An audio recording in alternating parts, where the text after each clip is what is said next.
Hello everyone. आज इस video में हम लोग जानने वाले हैं कि स्वस्थ नारी सशक्त परिवार अभियान जो कि 17 सितंबर से 2 अक्टूबर तक चलने वाला है, इसमें हम पंजीकरण कैसे करेंगे। आपको जो NIN आईडी मिली हुई है वो NIN नंबर डाल देंगे और पासवर्ड आपको जिले के द्वारा उपलब्ध कराया जाएगा।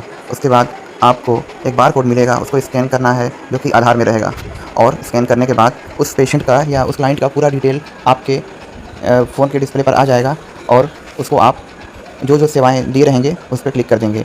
और इनमें से अगर सेवाएँ नहीं मिल रही हैं तो आप अदर पे भी क्लिक कर देंगे।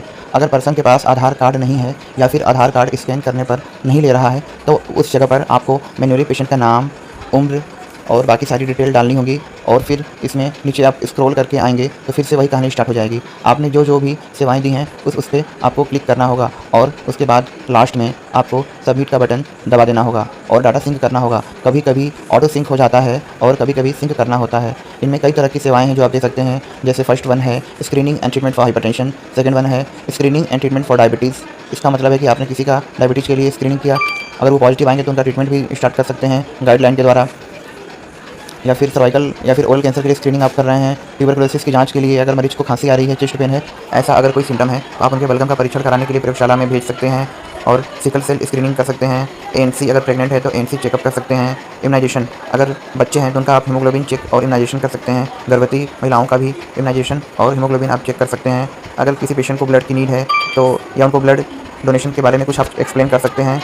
और PMJAY से संबंधित अगर कोई आप उसको सर्विस दे रहे हैं तो भी इसमें मेंशन कर सकते हैं। कोई माइनर कट इंजरी बर्न की आपने सर्जरी की है तो भी आप इसमें इंक्लूड कर सकते हैं। अगर मेंटल हेल्थ से लेकर किसी भी तरह का आपने उसको काउंसलिंग किया है तो वो भी इसमें मेंशन कर सकते हैं। या फिर इन सब के अलावा कोई अदर आपने सर्विस दी है तो आप उसको भी रख सकते हैं।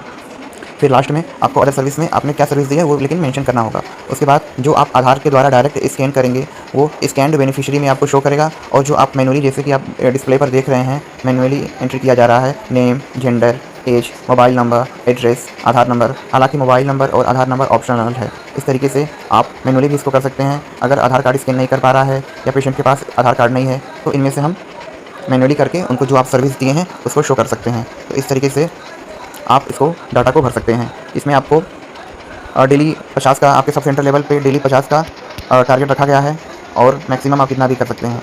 इसमें आपको एक दो बार आप कर लेंगे तो काफ़ी इजी हो जाएगा करने के लिए। अगर आपके यहाँ नेट नहीं चल रहा है तो भी आप एंट्री कर सकते हैं। जब आप नेटवर्क में आएंगे तो ये ऑटो सिंक हो जाएगा डाटा।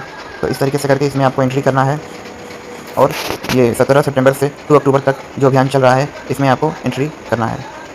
तो आज हमने सीखा कि स्वस्थ नारी सशक्त परिवार अभियान में एंट्री कैसे करें, लॉगिन कैसे करें और सिंक कैसे करें। Thank you.